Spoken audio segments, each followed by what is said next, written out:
Hi. The paper which you are seeing in front of the screen, ये है आपका last year का 2 मई afternoon session. 2 मई morning session का paper मैं already discuss कर चुका हूं, तो अब वो आपने मेरे प्रीवियस वीडियो में देखा होगा। अब ये डिस्कशन मैं अलग तरीके से कर रहा हूं, ठीक है। मतलब इसमें मैं कोशिश करूंगा आपको हर सम का एक हिंट देने का। जैसे look at this first question. ये जो पहला क्वेश्चन है बोलता है in a binomial distribution mean is 18 and variance is 12। Binomial है तो बच्चों को पता है मीन मतलब एनपी और वेरिएंस मतलब एनपीक्यू। अगर मैं डिवाइड कर दूं तो मेरे को मिल रहा है 18/12।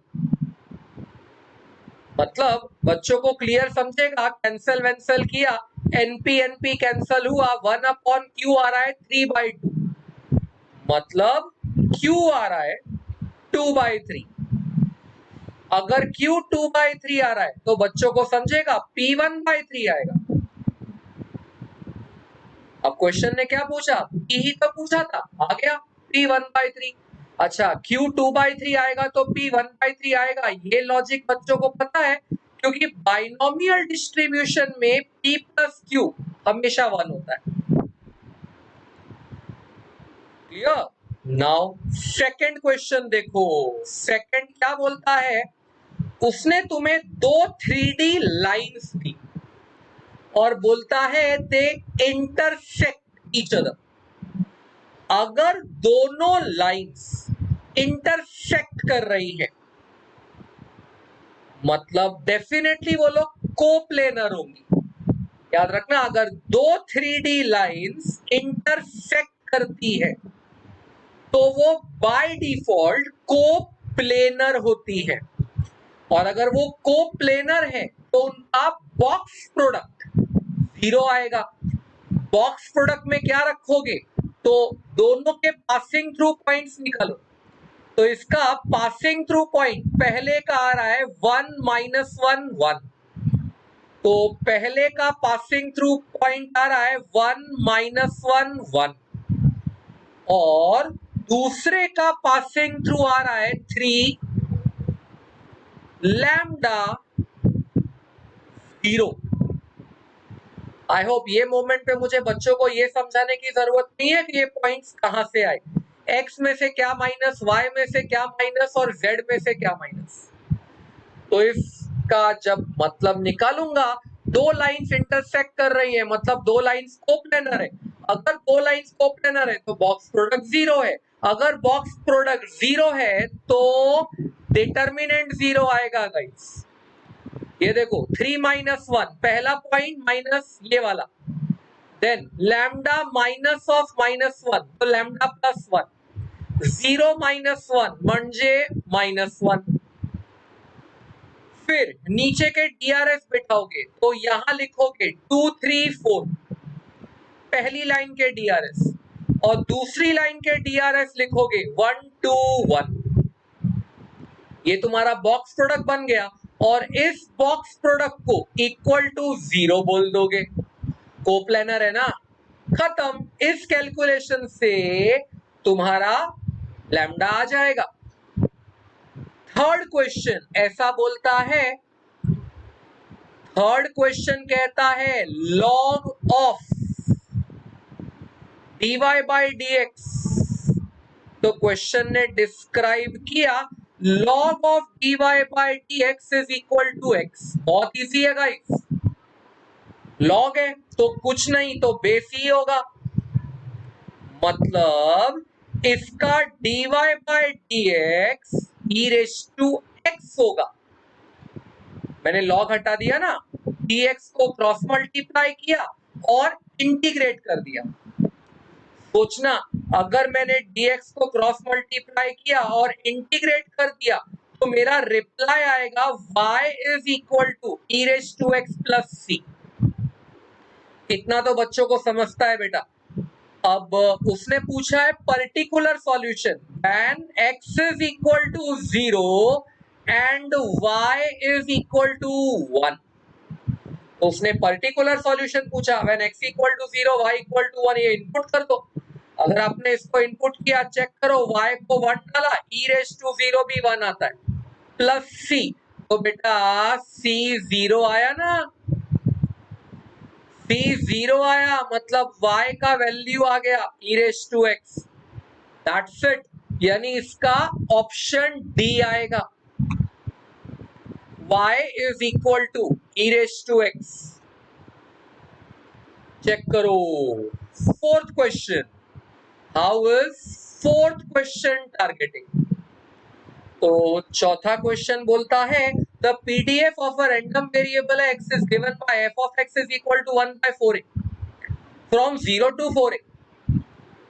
What is probability of x less than 3a, less than or less than 3a equal to k? अच्छा, ये तो कंडीशन दी है।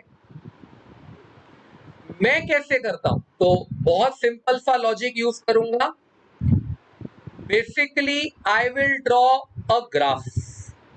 Yes, I will draw a graph.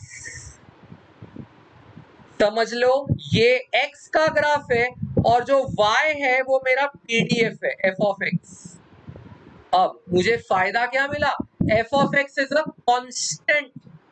1 by 4a में कहीं x नहीं है गाइस, यानी ये इस तरह की हॉरिजॉन्टल लाइन आएगी और इसका y कोऑर्डिनेट होगा 1 by 4a।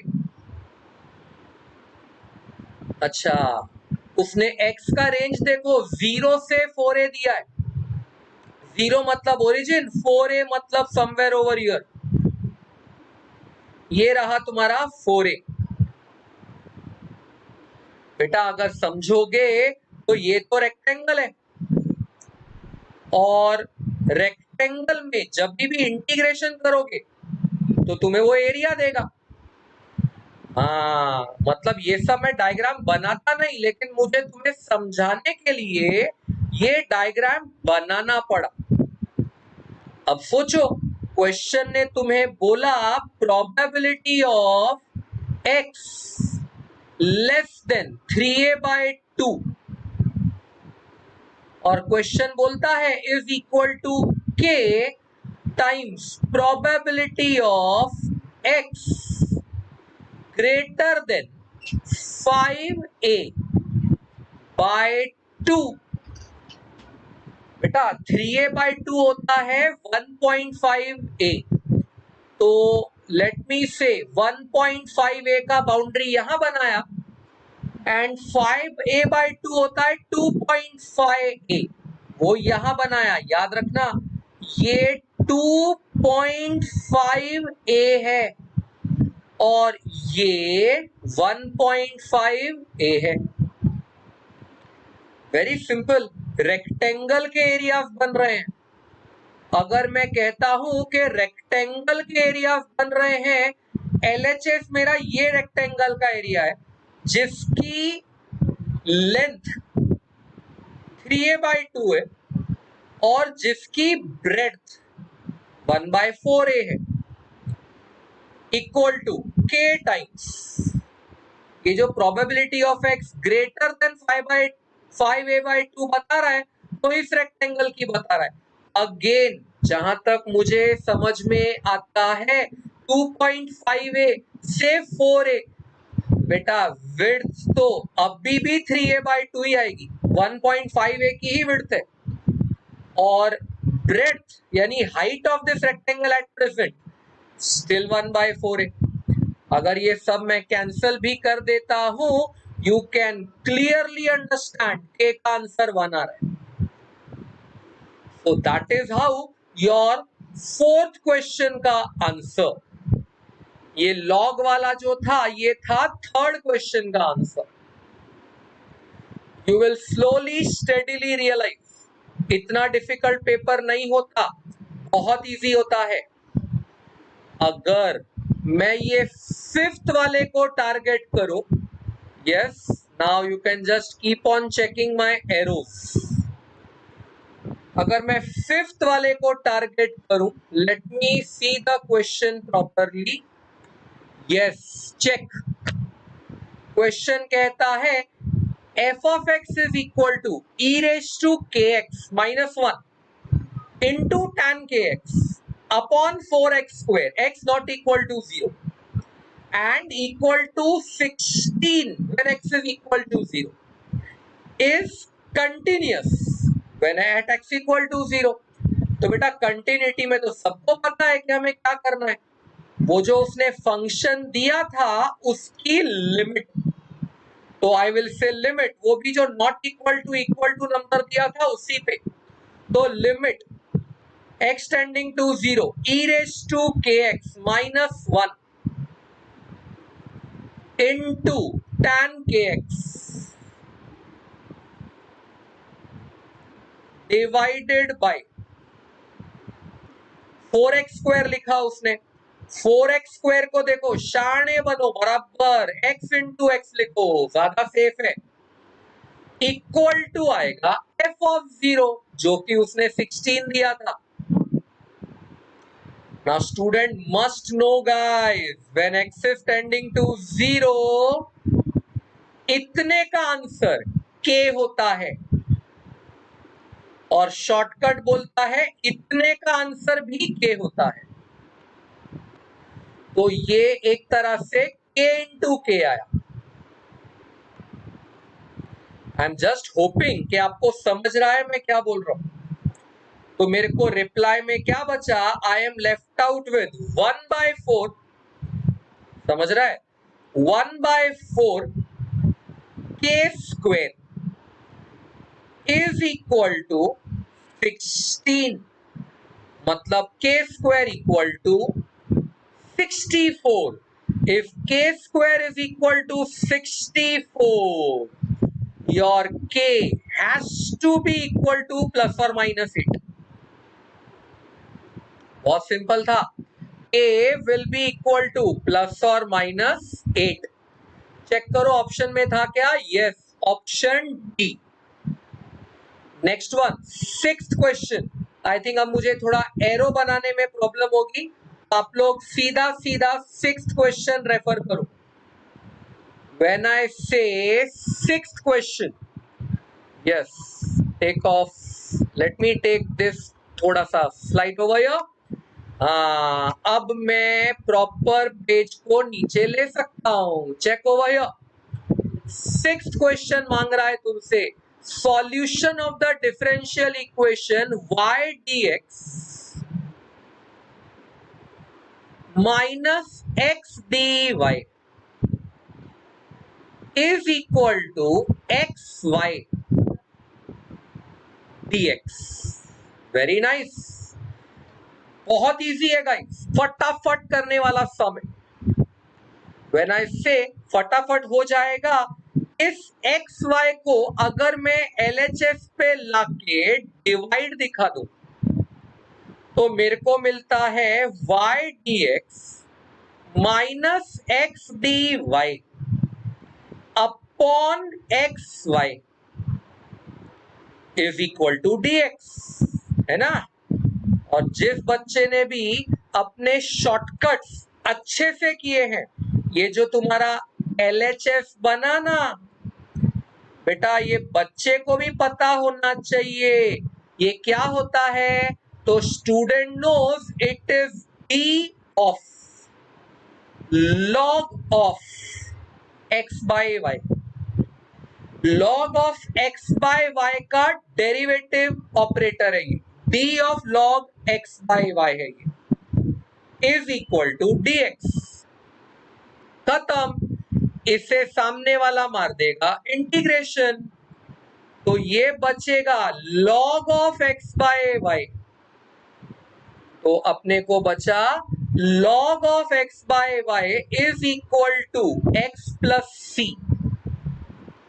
log of x by y is equal to x plus c.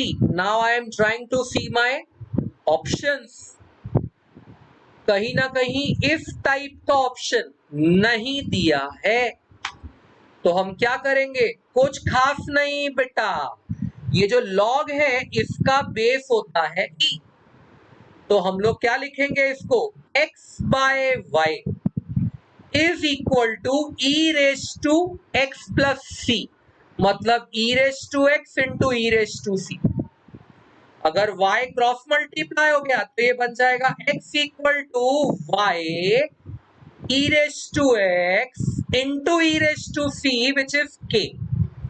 e raised to c भी तो एक कांस्टेंट ही है ना, तो वो अपने आप को कहलाएगा k. नाउ चेक, कोई भी इक्वेशन इस चीज को मैच कर रही है क्या? तो यस, ऑप्शन बी, उसमें k नहीं है, दैट्स ओके. उसने इस आर्बिट्ररी कांस्टेंट को मैनेज किया है, एक्चुअली नहीं करना चाहिए था, इसे पर्टिकुलर सॉल्यूशन में उसे लेना चाहिए था, उसने नहीं लिया, that's okay. Means obviously guys we can't help it. उसमें अगर वो मिस्टेक करता है तो हम उसमें कुछ नहीं कर सकते.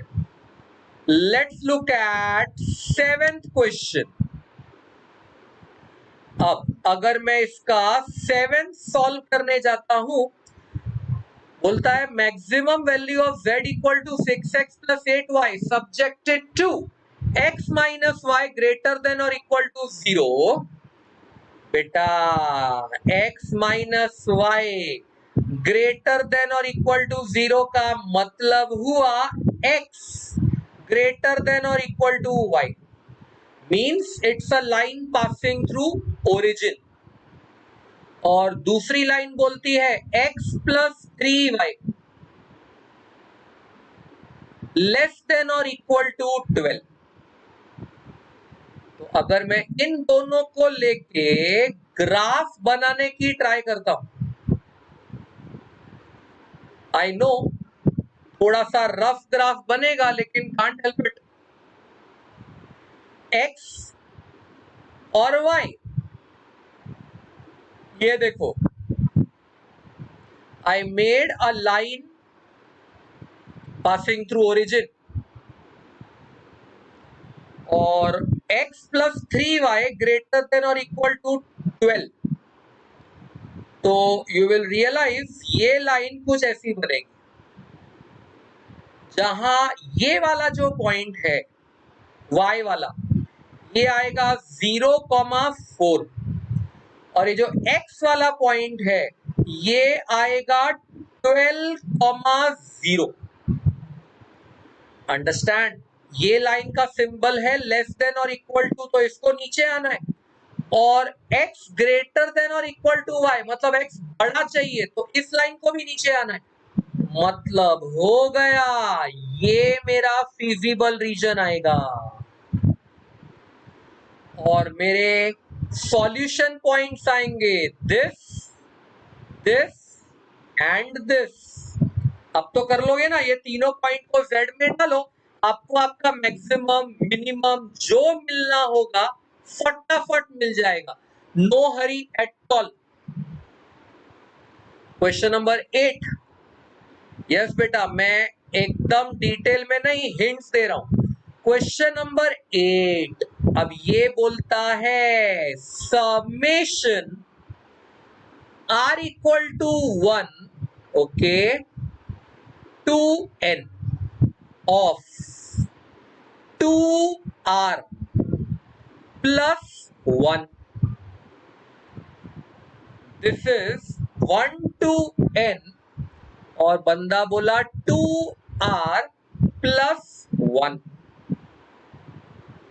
बेसिकली जब इसे कैलकुलेट करोगे you will realize 2r plus 1 is a series of odd numbers. और जब मैं लोअर मोस्ट r सब्स्टिट्यूट करूंगा 1, तो मेरा स्टार्ट ही 3 से होगा. मतलब ये ऐसा जाएगा 3 plus 5 plus 7 plus 9 and so on. जाते जाते जाते जाते समझो, आखिरी टर्म बनेगी 2n+1। कितने ऑड नंबर ऐड किए तो काउंट करो, n ऑड नंबर ऐड किए हैं, क्योंकि 1 से लेके n तक जा रहे हो। n ऑड नंबर्स ऐड किए हैं स्टार्टिंग फ्रॉम 3। आता बघा मी काय करतो, उसने इसका आंसर भी दिया है बेटा क्वेश्चन में, चेक करना, 440। अगर मैं 1 ऐड एंड सब्ट्रैक्ट करता हूं, यानी 1 + 3 + 5 टिल 2n+1 ये किया, और फिर एंड में लिख दिया -1।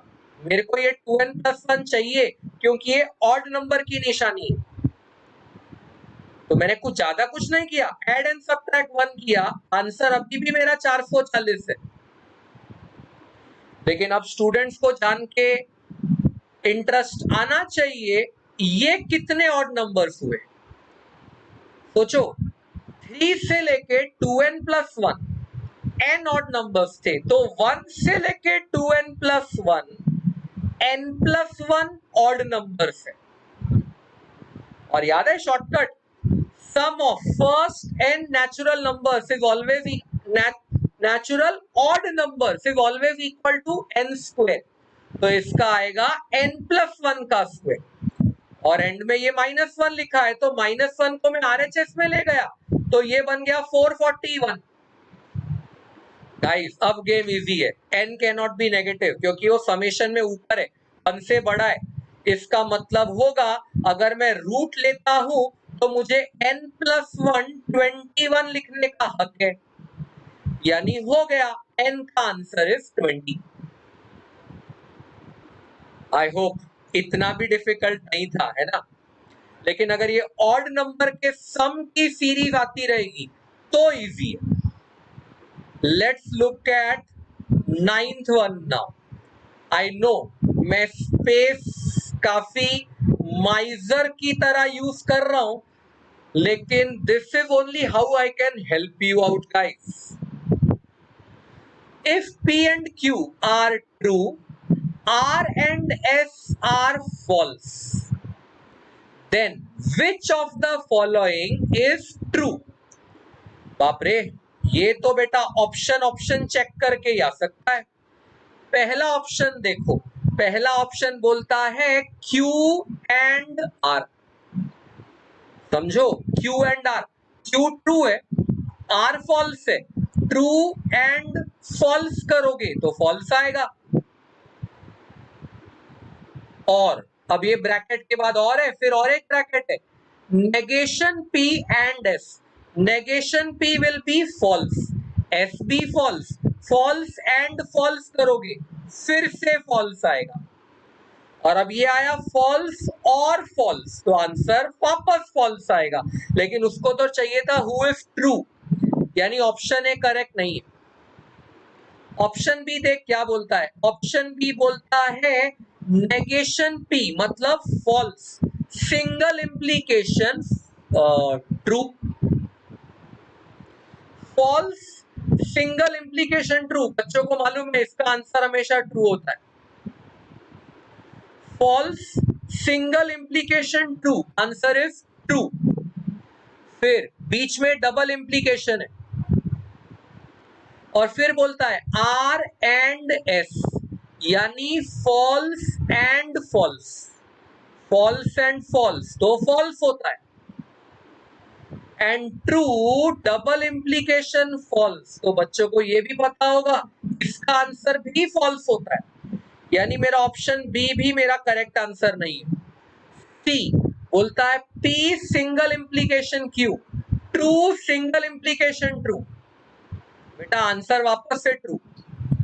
फिर बोलता है और R डबल इम्प्लीकेशन S, यानी false double implication false, false double implication false, बेटा आंसर ट्रू है। False double implication false, answer is true, and true और true, answer is again true. यही तो चाहिए था मेरे को, यानी इसका मेरा आंसर आ रहा है ऑप्शन सी। म्हणजे मुझे डी चेक करने की जरूरत नहीं है, मेरा काम सी में हो गया। ये पहले 9 सम्स कैसे किए, मजा आया? मैं कोशिश कर रहा हूं आपको जितना शॉर्टकट्स या जितने मेथड्स दे सकूं उतने दूंगा। क्वेश्चन नंबर 10, चलो जगह का यूटिलाइज करते हैं। Question number 10, if standard deviation of a random variable is root of 3pq and mean is 3p। बेटा सोचो, मीन मतलब e of x, बराबर ना? मीन मतलब e of x। उसने तुम्हें स्टैंडर्ड डिविएशन दिया root of 3pq, standard deviation दिया रूट ऑफ 3pq, मतलब वेरिएंस आ गया बेटा। वेरिएंस स्टैंडर्ड डिविएशन का स्क्वायर होता है, तो वेरिएंस आ गया 3pq। अच्छा, वेरिएंस का फॉर्मूला क्या होता है? तो वो होता है e of x square minus e of x the whole square. इतना तो आपने 12th में किया है। अच्छा, ये जो e ऑफ x है यही तो मीन है, मतलब अगले स्टेप में लिख पाऊंगा मैं 3pq is equal to e of x square minus, ध्यान से देखो क्वेश्चन ने मीन दिया तुम्हें 3p और ये उसका स्क्वायर मारेगा, तो ये आएगा 9p स्क्वायर। हो गया।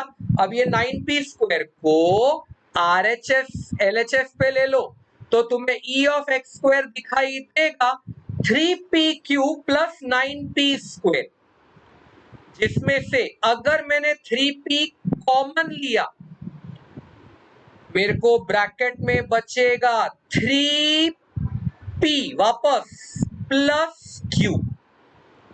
चेक करते रहो, ये है ऑप्शन में? नहीं, थोड़ा सा उसने एडजस्ट किया है। अब उसने क्या किया समझो, p प्लस q 1 होता है। हाँ, ये चीज अगेन, ये उसका मिस्टेक है गाइस, इसमें हम लोग का मिस्टेक नहीं है, उसका मिस्टेक है। मतलब जिस बुक ने ये क्वेश्चन टाइप किया है उसका मिस्टेक है।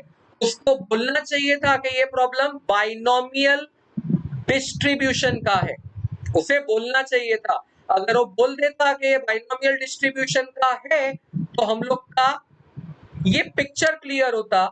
p प्लस क्यू 1 होता है, तो उसने क्या किया 3p प्लस q को तोड़ा, 2p plus p plus q, p plus q 1 लिख दिया तो ब्रैकेट में आ गया 1 प्लस 2p और बाहर 3p है ही, तो ब्रैकेट में यस ऑप्शन बी आ रहा है, इफ यू कैन चेक। ये क्वेश्चन मैंने मार्क किया जस्ट ऐसे ही, not any specific reason. 11th question, चलो अब 11th को टारगेट करते हैं। हाँ, आई टोल्ड यू मैं इस पेज को बहुत माइजरली यूज करने वाला हूं। 11th, if f of x is equal to step x, उसने बोला है is the greatest integer function. अब क्वेश्चन पूछता है what is f dash of 1 plus, मतलब 1 फ्रॉम राइट हैंड साइड। बेटा कोई भी स्टेप फंक्शन होता है ना, कोई भी स्टेप फंक्शन, आंसर 0 आएगा, ये बच्चों को मालूम होगा, आंसर इसका 0 आएगा। स्टेप फंक्शन क्या होता है? तो व्हेन यू अंडरस्टैंड के स्टेप फंक्शन क्या होता है, let me help you guys a little more. Yes, check check check check check it out. जब मैं कहूंगा स्टेप फंक्शन क्या होता है, ये जो y एक्सिस है इसको मैं देखा रहा हूं स्टेप फंक्शन 0 से 1 तक स्टेप की वैल्यू 0 रहती है। जैसे ही 1 आता है ये जंप मार के ऊपर चला जाता है और 1 पहुंच जाता है। 1 से 2 तक स्टेप की वैल्यू 1 रहती है। अब वो तुमसे क्या मांग रहा है बेटा? 1 from right hand side. 1 from right hand side मतलब कुछ ये वाला एरिया। और सोचो ये वाले एरिया में लाइन हॉरिजॉन्टल है और डेरिवेटिव का मतलब होता है स्लोप। हो गया, यानी f dash of 1 from right hand side answer will B 0। अगर उसने पूछा होता ना f डैश एट 1 तो हम बोलते नॉट डिफाइंड, क्योंकि 1 पे ग्राफ टूट गया, डिसकंटिन्यूअस हो गया। आई नो मैं थोड़ा फास्ट जा रहा हूं, लेकिन that's the requirement of completing as many sums as possible in one video. Check. अब हम देखते हैं इस सॉरी मार्किंग गलत हो गया, 12th क्वेश्चन का क्या होगा। अब हम लोग 12th क्वेश्चन को टारगेट कर रहे हैं। I don't want anybody to get confused by any lines which are not meant for it. So I rubbed out that earlier line. Okay, 12th one. Question बोलता है if lines represented by this 1 plus sine square theta x square plus 2hxy plus 2 sine theta y square equal to 0 are perpendicular to each other. बेटा ये तुमको समझ में आ रहा है? Second degree homogeneous equations है और बोलता है lines are perpendicular to each other. म्हणजे don't you think a plus B 0 होता है? ये तुमने परपेंडिकुलर की कंडीशन में पढ़ा हुआ है। तो अब ऐसा हो गया, a का वैल्यू है इसमें 1 प्लस साइन स्क्वायर थीटा और b का वैल्यू है इसमें 2 साइन थीटा। तो ये ऐसा बन गया 1 plus sine square theta plus 2 sine theta is equal to 0। If that is the case, बच्चों को इतना हल्का फुल्का क्वाड्रेटिक निपटाना आता है। ये होता है sine theta plus 1 the whole square equal to 0। हो गया ना यार? इधर से मिलेगा sine theta should be equal to -1 और अगर साइन थीटा -1 होगा तो थीटा का वैल्यू 3π/2 होगा। और क्या पॉसिबल है? -π/2 भी पॉसिबल था लेकिन वो ऑप्शन में नहीं था, तो इट इज 3π/2। हाँ, मजा आ रहा है? 13th क्वेश्चन, चलो लेट्स ट्राई 13th क्वेश्चन। इसी जगह में करने का ट्राई करूंगा अगर कर पाया तो। 13th क्वेश्चन बोलता है A is a set containing x where x is a natural number and x is a prime number less than 12. So students should know who are the natural numbers which are prime numbers less than 12. तो 2 आएगा, 3 आएगा, 5 आएगा, 7 आएगा, 9 नहीं आएगा, 11 आएगा। That's it, 12 तक ही चाहिए था। अच्छा, B क्या है? तो क्वेश्चन बोलता है B is x where x is a natural number and x is a factor of 10. अगर इट्स अ फैक्टर ऑफ 10 तो सबसे पहला फैक्टर तो 1 होता है, दूसरा फैक्टर 2 होता है। 2 की टेबल में भी 10 आता है गाइस। अगला फैक्टर आएगा 5 और अगला फैक्टर डायरेक्टली आएगा 10। दैट्स इट, फैक्टर्स ऑफ 10 तक इतना ही बैठेगा, हो गया। अब क्वेश्चन तुमसे पूछ रहा है what is A intersection B. क्या यार, बच्चों के जैसा क्वेश्चन पूछा, 2,5। अगर ये क्वेश्चन में कोई बच्चा रॉन्ग हुआ तो मैं बोलूंगा यार सीईटी क्यों कर रहा है, छोड़ दे। Don't take me wrong, but मैं थोड़ा सा तीखा बोलता हूं, sorry. 14th question, let's look at 14th question. Question बोलता है if R is the circumradius of triangle ABC, if capital R is circumradius of triangle ABC। अब तुम्हें पता है सर्कम रेडियस का तुम्हारे सिलेबस से क्या रिलेशन है? तुम्हारा जो साइन रूल था, small A upon sine of capital A, ये जो तुम्हारा साइन रूल था ए अपॉन साइन ए, यही तो 2r होता था बेटा। This is 2r। इनडायरेक्टली उसने मुझे ऐसा बोल दिया कि साइन ए क्रॉस मल्टीप्लाई करके आएगा ना, इज ए अपॉन 2r। और फिर जब वो तुमसे एरिया ऑफ ट्राइंगल की बात करेगा तो एरिया ऑफ ट्राइंगल का एक फॉर्मूला समझ के ले लो, हाफ बीसी साइन ए।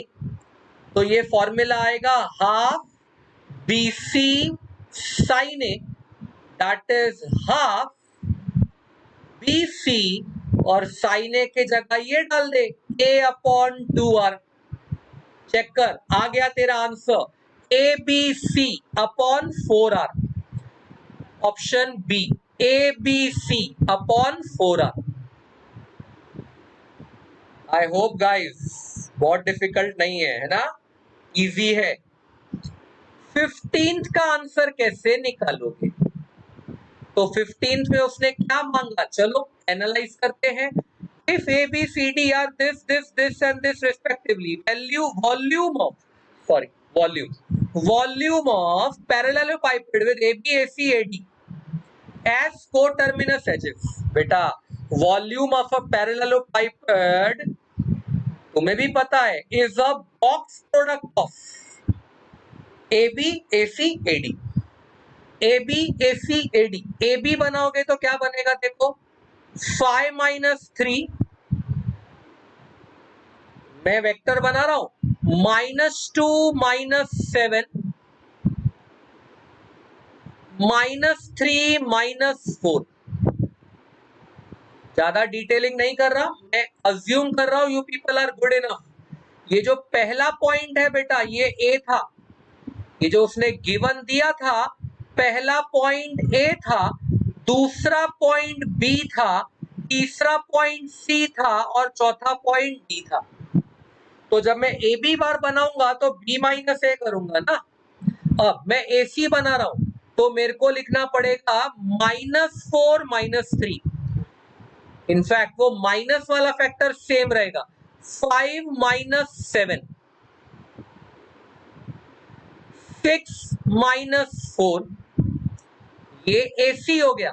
अब AD तो D माइनस से 1 -3 2 -7 3 -4। पति गयू मालिक, इफ डिटर्मिनेंट का जो आंसर आएगा वही तो तुम्हारे वॉल्यूम का आंसर होगा। अब इससे ज्यादा मैं क्या करके दूं, हो गया। वॉल्यूम तो तुम अब निकाल ही लोगे, डिटर्मिनेंट कैलकुलेशन बची बस। चलो 16th क्वेश्चन तो देखते हैं। 16th क्वेश्चन क्या डिस्कशन मार रहा है, इफ -√2, √2 are Cartesian coordinates of a point. ध्यान से देखो, x नेगेटिव है, y पॉझिटिव्ह आहे, म्हणजे ये तो सेकंड क्वाड्रेंट है, तो वही एंगल वाला ऑप्शन लो जो सेकंड क्वाड्रेंट में लाई करता है। यानी 4π/3 तो कैंसल हो गया, ये 240 है, थर्ड क्वाड्रेंट है। 3π/4 पॉसिबल है, 135 पॉसिबल है, 7π/4 पॉसिबल नहीं है बेटा, ये 315 डिग्री होता है। 5π/4 भी पॉसिबल नहीं है, ये 225 डिग्री होता है। खत्म यार, सेकंड क्वाड्रेंट का एक ही एंगल था, 3π/4। समझा? तो आगे मैं कैलकुलेट ही नहीं करूंगा, गेम ओवर। 17th क्वेश्चन, तो ये बच्चों को याद होगा कैसे करने का। जब भी उसने पूछा integration of cos x minus sin x upon, basically हम लोग ऐसा बोलते हैं, integration of sin x plus और minus cos x upon function of sin 2x। तो नीचे जो बंदा बैठा है वो फंक्शन ऑफ sin 2x ही तो है। तो सिस्टम क्या बोलता है, जब भी ऐसा आए न्यूमरेटर के कॉन्जुगेट को t ले लेने का, मतलब t should be taken as cos x plus sin x। Believe me, derivative लोगे ना इसका dt, ऊपर से कहीं ना कहीं मैच कर जाएगा, और उसके बाद स्क्वायरिंग कर लेना। तो स्क्वायरिंग में तुम्हें मिलेगा 1 प्लस sin 2x, तो यहां से तुम्हें sin 2x का वैल्यू मिल जाएगा। यानी मेरा इंटीग्रेशन कन्वर्ट ऐसा हो जाएगा, dt अपॉन sin 2x क्या आया, t स्क्वायर माइनस 1। तो अगर मैं sin 2x के जगह पे t स्क्वायर माइनस 1 डालता हूं और फिर वो माइनस के बाद का ब्रैकेट खोलता हूं, चेक करना तुम्हें बराबर 9 माइनस टी स्क्वायर मिलेगा। और ये सब इतना तो भरोसा है यार, अब तुम अपने फॉर्मूले से कर सकते हो। क्वेश्चन नंबर 18, तो 18th बोलता है a plus I, yes, a plus I into a minus I is equal to null matrix. बेटा ये I है, इसीलिए मैं x plus y into x minus y लगा सकता हूं। तो मेरे को मिलेगा a square minus I square, और बेटा आई स्क्वायर भी I होता है, इज इक्वल टू 0। तो मुझे मिलेगा a square minus I square is equal to 0। I don't know why, समझ में आ रहा है गाइस, थोड़ा फास्ट जा रहा हूं, लेकिन that's the only help I can do. Multiply through out by A inverse, समझा? पूरे को ए इनवर्स से मल्टीप्लाई कर दो, तो याद करो क्या बचता है, तुम्हें पता होगा, थियरी में किया है। अगर मैं पूरे को ए इनवर्स से मल्टीप्लाई करूंगा तो यहाँ ए बचेगा, बोलेगा A minus A inverse is equal to 0 into A inverse is 0। अरे म्हणजे a equal to A inverse मिला ना। अगर a equal to A inverse मिला और वो तुमसे a और a इनवर्स ऐड करवाना चाहता है, तो बेटा जब दोनों सेम है तो आंसर तो 2a ही आएगा ना, और क्या आएगा। गेटिंग?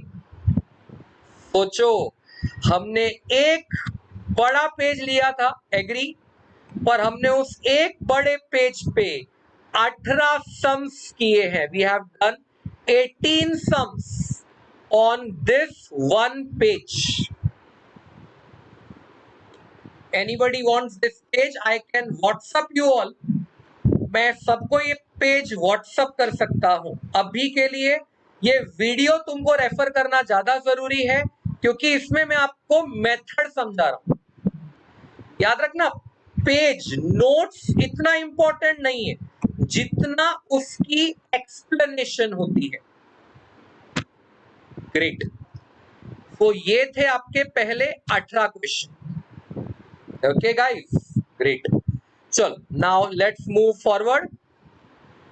अब आए हम 19वें क्वेश्चन पे। We are moving on to 19th question. देखते हैं हम ये वीडियो में और कितना कर पाते हैं। I am not going to stretch this video infinite. कोशिश करता हूं 25 क्वेश्चन ये वीडियो में डिस्कस करेंगे, 25 क्वेश्चन अगले वीडियो में डिस्कस करेंगे। उसने बोला equations of planes parallel to the plane x minus 2y plus 2z plus 4 equal to 0। तो बेटा अगर मेरा रिक्वायर्ड प्लेन्स इस प्लेन से पैरेलल है, समझ में आ रहा है? अगर मेरा रिक्वायर्ड प्लेन्स इस प्लेन से पैरेलल है तो बच्चों ने सुना होगा उसका वेरिएबल पार्ट सेम रहता है, तो it remains x minus 2y plus 2z। लेकिन हाँ, बंदा कांस्टेंट चेंज करेगा तो प्लस a इक्वल टू 0। कोई भी parallel plane x y z का पार्ट सेम रखता है लेकिन कांस्टेंट चेंज कर देता है। अब ये बोलता है it is at a distance of 1 unit from the point 1, 2, 3।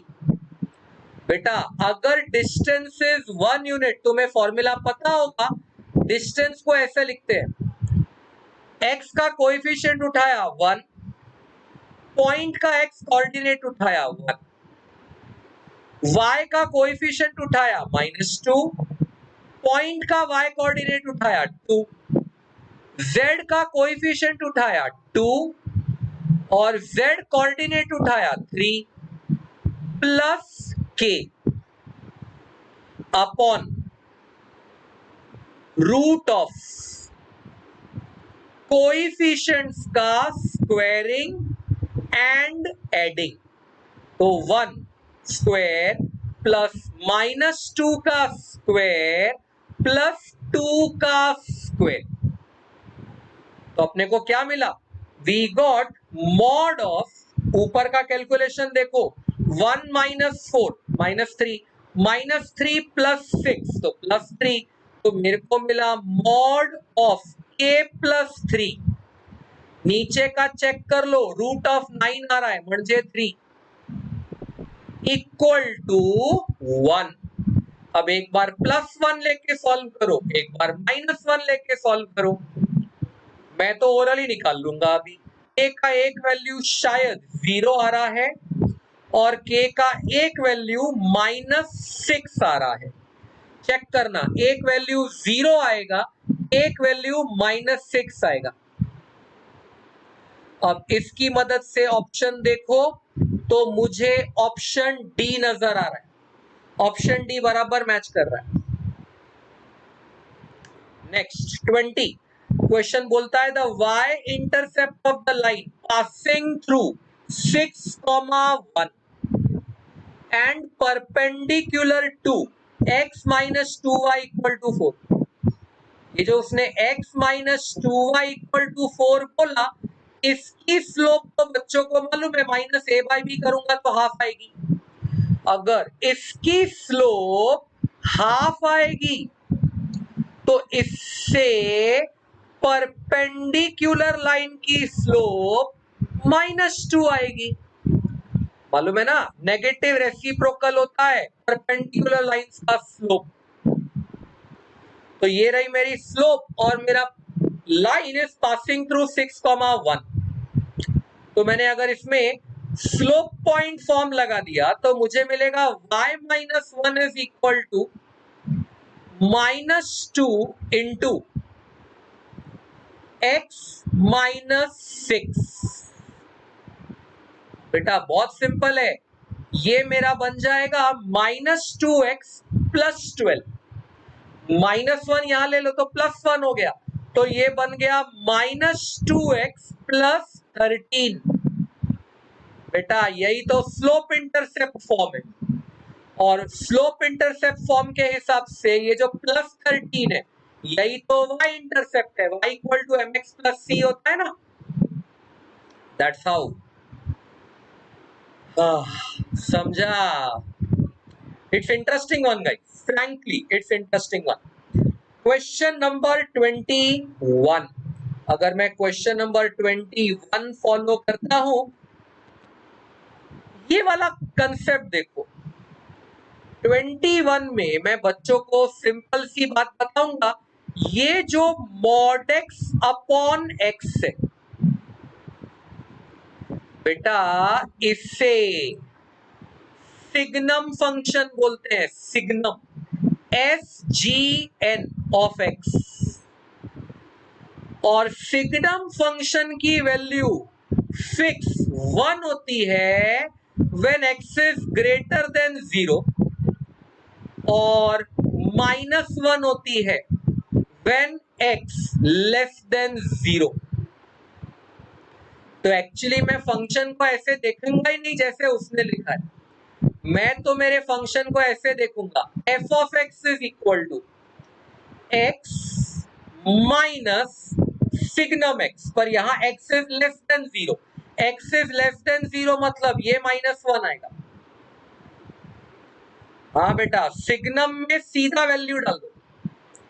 अच्छा, x plus signum x greater then 0, अगर x ग्रेटर देन 0 है तो वैसे भी वो 1 ही आना है, ग्रेटर देन 0।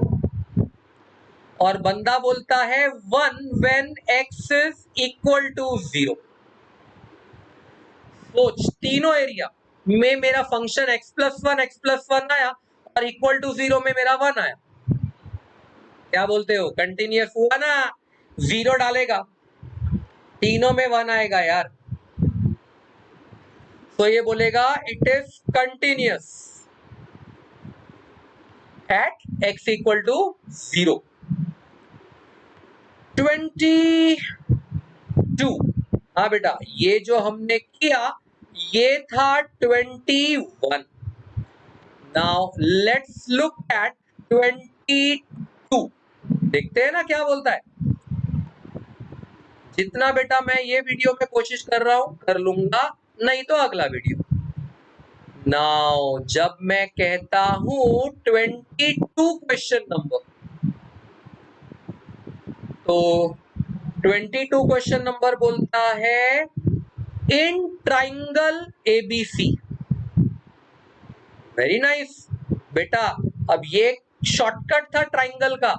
ट्राइंगल एबीसी मतलब a plus B plus C equal to 180। Now when we say a plus B plus C is equal to 180, बेटा ये एक शॉर्टकट है। When a plus B plus C equal to 180, then tan a plus tan b plus tan c is equal to tan a into tan b into tan c। हाँ, ये ऐसा आता है। और उसमें से उसने तुम्हें tan a plus tan b plus tan c का वैल्यू देखो 6 दिया है, और tan a tan b का वैल्यू भी 2 दिया है, तो ये बचा 2 tan c। उसने तो सिर्फ tan c छोड़ा गाइस, यार अब इससे इजी नहीं हो सकता। tan c equal to 3। 23, question number 23। 23 में उसने क्या दिया, P दिया, Q दिया, R दिया, coordinates 3D, R vertices of a right angle triangle at Q। Wow, अगर वो Q पे राइट एंगल है, ठीक है, PQR Q पे राइट एंगल है, तो बेटा PQ bar vector dot product with RQ बार, याद रखना 90 डिग्री Q पर है तो Q should be common point in both the vectors, तो PQ bar dot RQ bar should be 0। और ये PQ बार RQ बार तो तुम आराम से बना सकते हो। when you say PQ bar, I'm just working hard over here. PQ bar करूं क्या? तुम लोग कर लोगे. 1 minus 6 तो -5 I cap. अब मैं इतना डिटेल में नहीं लिख रहा. 0 minus 10 तो -10 J cap. -5 minus 10 तो -15 K cap. ये हो गया. डॉट विद RQ बार, मतलब again Q minus R. Q minus R तो बोलेगा 1 minus 6 परत आलं -5. 0 minus of -10 तो हे आलं मला 10 आणि -5. हा, यहां कैलकुलेशन आ गई. -5 माइनस लैम्डा होने देना यार. इनका डॉट प्रोडक्ट बंदा बोलता है इक्वल टू 0 आएगा. डॉट प्रोडक्ट निकालो. -5 इंटू -5 25, -10 इंटू +10 तो -100. हाँ, अब ये इंपॉर्टेंट है. -15 into -5 minus lambda equal to 0. Come on, इसके आगे आप लोग कैलकुलेट कर लोगे. इतना कॉन्फिडेंस तो मुझे है कि you people can do it. 24 is a LPP question. बार बार वो लोग ट्रिक्स बना रहे हैं बेटा. चलो देखते हैं. अगर ये एलपीपी क्वेश्चन है, दो कंस्ट्रेंट है. एक कंस्ट्रेंट में लेस देन का साइन दिया है और एक कंस्ट्रेंट में ग्रेटर देन का. अगर आपको शॉर्टकट समझते हैं तो इसमें शॉर्टकट नहीं लगेगा. एक लेस देन वाला कंस्ट्रेंट है, एक ग्रेटर देन वाला कंस्ट्रेंट है. लुक, अगर मैं मेरा ये x और y एक्सेस बना लेता हूं. अब पहला कंस्ट्रेंट उठाया. ओके, उसने x1 x2 दिया है. क्या फर्क पड़ता है, हम x और y कंसीडर करेंगे. 3x1 plus 2x2 greater than और इक्वल टू 9. तो इंटरसेप्ट निकालो. इसका x1 इंटरसेप्ट आ रहा है 3, इसका x1 इंटरसेप्ट आ रहा है 3 और x2 इंटरसेप्ट आ रहा है 4.5. ठीक है, डिस्टेंस वाइज कैसा भी मैनेज करो. 0,4.5 ये लाइन बन जाएगी तुम्हारा पहला कंस्ट्रेंट. और ये ग्रेटर देन और इक्वल टू है, मतलब ये रिक्वेस्ट करेगी कि मेरे को ऊपर जाना है. I want to go upstairs. अगली लाइन देखो. x1 minus x2 less than और इक्वल टू 3. Very interesting. इसका अगेन x1 इंटरसेप्ट आ रहा है 3 पर इसका x2 इंटरसेप्ट आ रहा है -3. म्हणजे कुठेतरी इथे येणार. अब ये जॉइन होगा असं. लेकिन बेटा ये भी तो देखो, x1 ग्रेटर देन और equal to 0, y1 greater than और इक्वल टू 0 दिया है. मतलब मेरा फिजिबल रीजन वैसे भी फर्स्ट क्वाड्रेंट में ही है और ये लाइन मेरी ओरिजिन के तरफ आना चाहती है.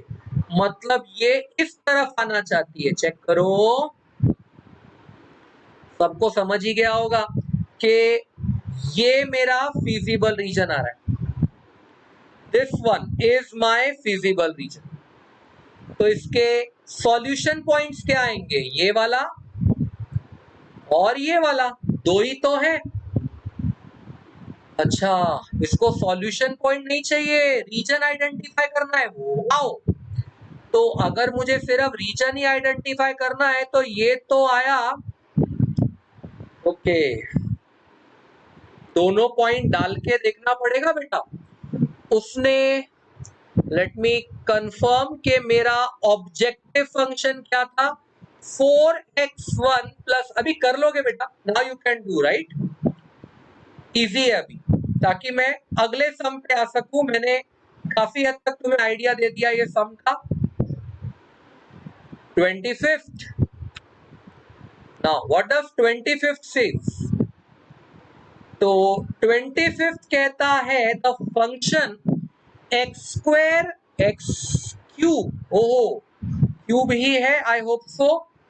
तो मेरा फंक्शन क्वेश्चन नंबर 25, मेरा फंक्शन कहता है x cube -3x is increasing in this, decreasing in that, I don't know। Simple है यार, इंक्रीजिंग डिक्रीजिंग चेक करना है, डेरिवेटिव ले लो f डैश ऑफ x। अगर इसका f डैश ऑफ x लेते हो ये आएगा 3x square -3, basically 3 common, x square -1, तो x -1 x प्लस 1। तुम्हें पता है अगर f dash of x positive तो इंक्रीजिंग, नेगेटिव तो डिक्रीजिंग। इसके क्रिटिकल पॉइंट्स आ रहे हैं -1 and +1। Check check check check check, बीच में 0 आता है ना, अगर मैं 0 डालूंगा तो चेक करो -3 आ रहा है, मतलब नेगेटिव आ रहा है। अगर बीच के एरिया में नेगेटिव आ रहा है मतलब ये एरिया में पॉजिटिव आएगा। वेवी कर्व मेथड सुना होगा, और ये एरिया में भी पॉजिटिव आएगा। मतलब f डैश ऑफ x -1 और 1 के बीच में नेगेटिव है, और -1 के पीछे और 1 के आगे पॉजिटिव है।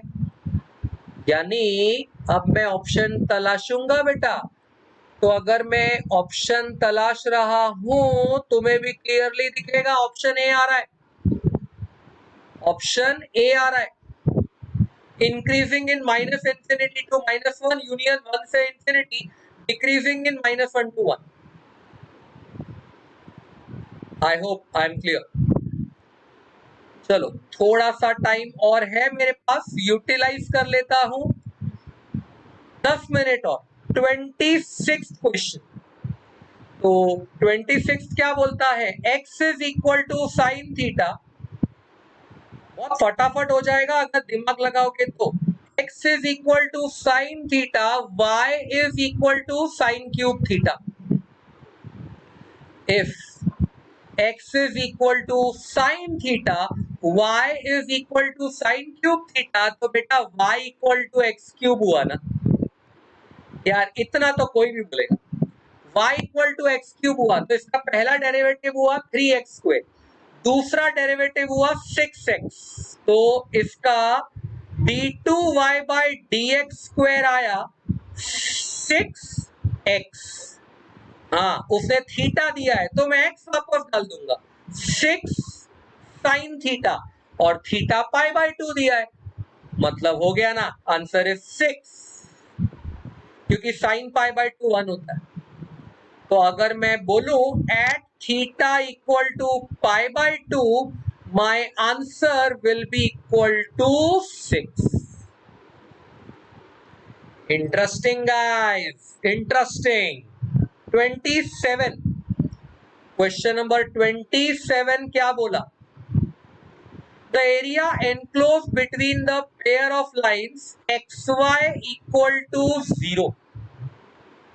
याद आया, xy इक्वल टू 0 मतलब क्या, x equal to 0 y equal to 0। अरे ये कोऑर्डिनेट एक्सिस बोल रहा है यार, और फिर बोलता है xy दूसरी lines +5x -4y -20 is equal to 0। Simply check करो, ये x +5 और नहीं y +5, x कॉमन आया ना पहले में, या मेरा भी मिस्टेक होता है बेटा कभी कभी फटाफट लिखने में, आई नो। ये वाला अगर मैनेज कर रहे हो, x कॉमन आया, ब्रैकेट में बचा y प्लस 5, तो ये कैसा जाएगा? It will go y plus 5 into x minus 4 equal to 0. म्हणजे x इक्वल टू 4 या y इक्वल टू माइनस 5. अरे सिंपल है ना. कैसा हुआ? अभी तुमको 4 लाइन मिल गई ना. You got 2 verticals, 2 horizontals. बेटा वर्टिकल लाइंस कौन होती है? x equal to constant. तो ये हुई x इक्वल टू 0 और ये हुई x equal to 4. Horizontal lines होती है y इक्वल टू कांस्टेंट. ये ऊपर वाली हुई y इक्वल टू 0, नीचे वाली हुई y इक्वल टू माइनस 5. यानी इस रेक्टेंगल की विड्थ 5 है और इस रेक्टेंगल की लेंथ 4 है. तो बेटा एरिया 20 आया ना. That's it. उसको एरिया ही तो चाहिए. दैट मीन्स इसका आंसर आएगा ए, option A. Area is 20 square units.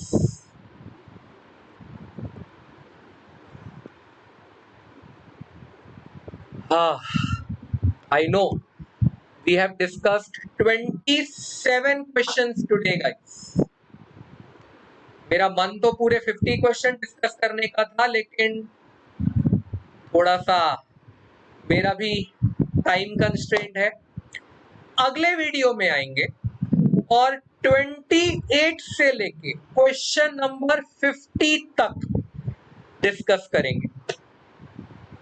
और जब वो डिस्कशन हो जाएगा, मैं आपसे ये वाला पीडीएफ शेयर भी करूंगा. I will share this PDF but on WhatsApp, not on YouTube.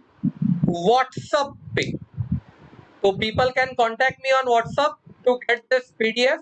अगला video will be on question number 28 से लेके question number 50. This was 2 May afternoon shift का